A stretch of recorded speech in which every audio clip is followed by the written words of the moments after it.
we're going to discuss today is the material information detail or mid-window in SiteManager. Some of you may have seen this before. It's basically an additional window that you can access while inside of a DWR that will assist you in seeing sample records, creating a sample record, or just seeing the material requirements for a given line item.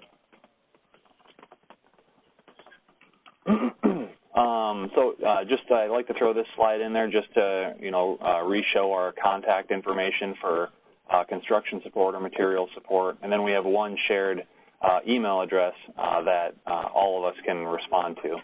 So there's that contact information for anybody who might need it if you have questions following today's session or about any topic.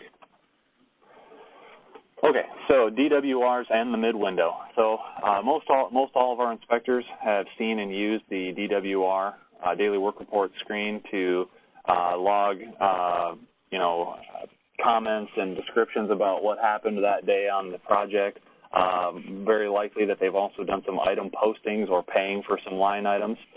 So what I'm showing you right now is that work items tab where you do an item posting or pay for a specific location of an install. So you can see here that obviously we're placing quantity, we're selecting the contractor, maybe giving some brief location description information. Should not be foreign to anyone at this point, I hope. The one thing I'd like to point out while on this window, I don't know if you guys can see my mouse pointer, but right down here at the bottom of the window, it gives you your material inspection detail information. This isn't the mid-window itself, but it does supply some of the material component information down here. It'll list the names of the materials, what the material estimated quantity might be, and then satisfied amounts, reported amounts, and the material unit. So the mid-window is this red triangle button up here in the button bar or the menu bar.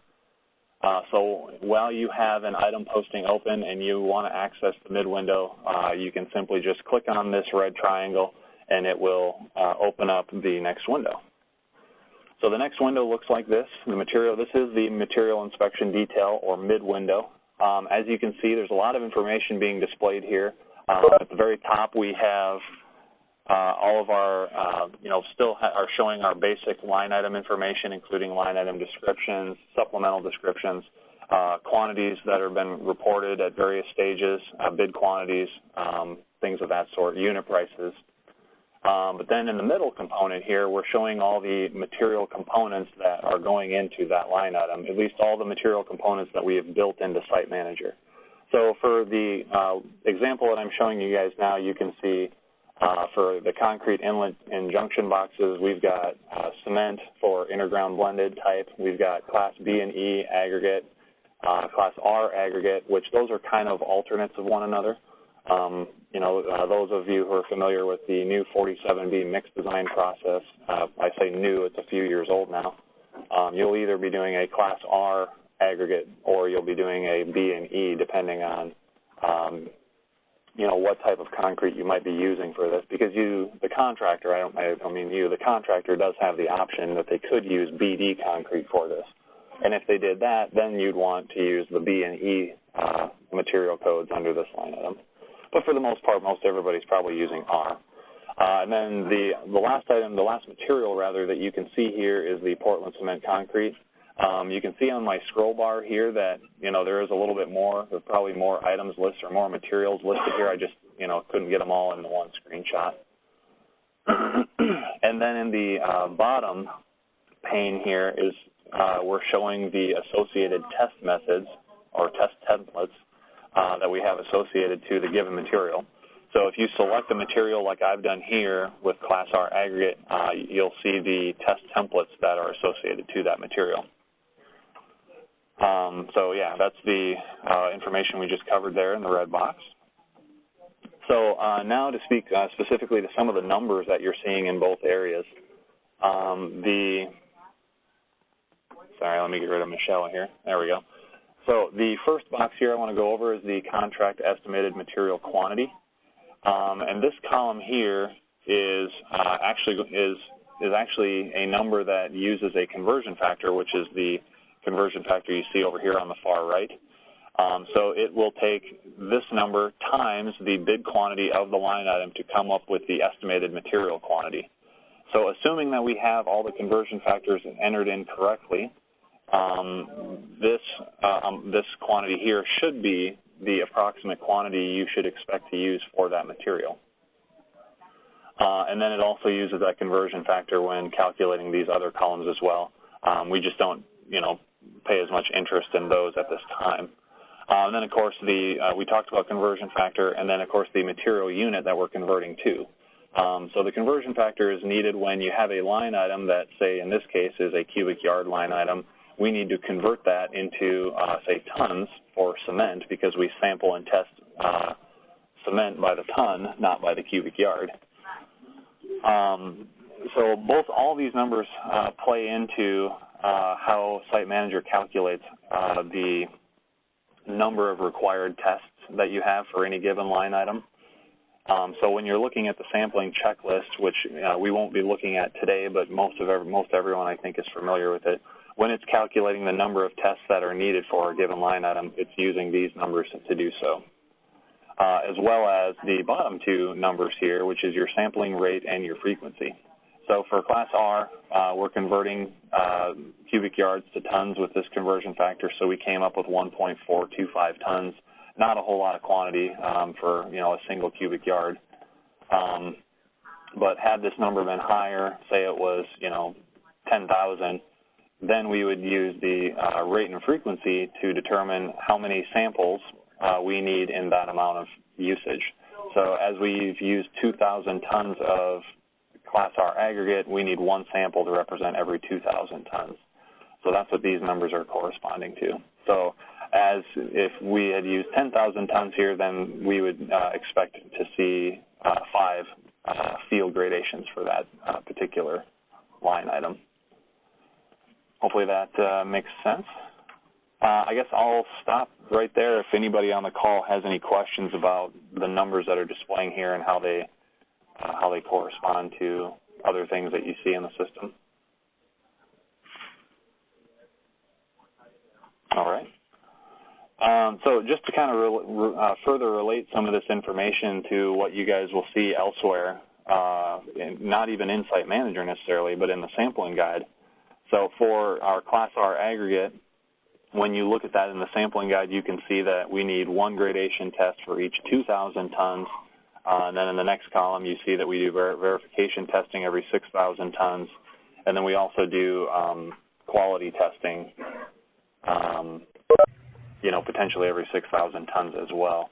So that's where some of those numbers are corresponding to. So that's where, again, we're using the conversion factor, converting our line item quantity to a material quantity, and then calculating the rate and frequency from there. So that's how all those things kind of tie together. This isn't necessarily, showing you how to create a sample from this window, but I just like to explain all the numbers that you're seeing on the screen and what they could mean to you. Before I get into the demo, I didn't put fancy red boxes on the remaining things on here. I'll try to point them out with my pointer here. If the user has created a sample using the mid-window functionality, this DWR sample box will check. You can't interact with it right now, or without using the buttons up here. But once a sample has been created, a checkbox will appear here, just as an indicator to show that a sample was created from the mid-window. If a sample has been created from the mid-window, or if you want to create a sample from the mid-window, there's 2 additional buttons up here in the menu bar or button bar. There's the lightning bolt and the crane.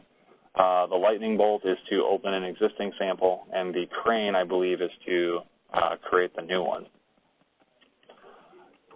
So that is basically it that I had for my PowerPoint. Not too long. It's pretty straightforward functionality. So I will jump over into SiteManager and give a quick demo of the functionality.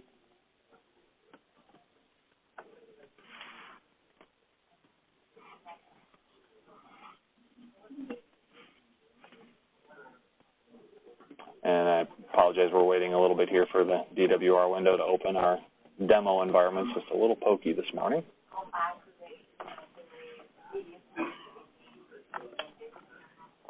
There we go. So let me choose a contract here. And that looks good. We'll go ahead and create one for today. I'm going to add my contractor on site.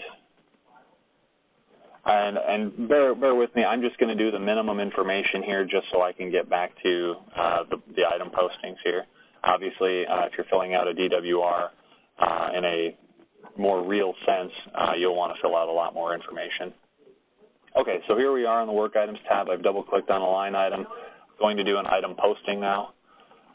So this is all as normal. You know, I guess you wouldn't necessarily have to do a posting here. If you just wanted to come back through the DWR to create a sample, that is a possibility.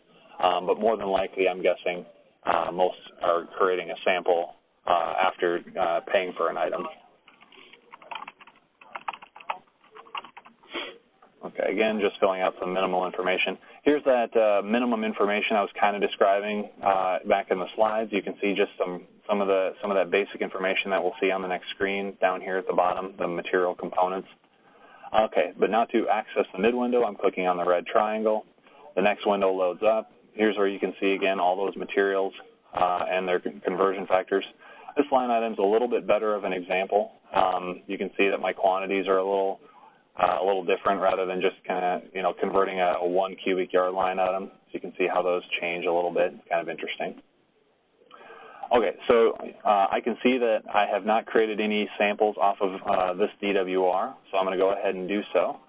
And I actually got these buttons backwards. The lightning bolt is to create the sample. The crane is to open an existing sample. But I want to create a new one, so I'm going to select Class R aggregate because I want to create a Class R sample. I'm going to click on my lightning bolt button. It will process for a second, and it will bring me over to the material sample information window, which you can also access through the main panel. But it will pre-populate your sample ID just as it normally would. It fills out your sample date. It assumes the sample date matches the DWR date, so you can't change that. You can just skip on past that. It fills out the material code that I selected on the previous screen. And then from here, I'm just creating a sample just as I normally would. So I'm filling in my sampler. I'm locating the pit or the ready mix plant in this case where it's coming from. It's Class R aggregate. We'll say it's District 2.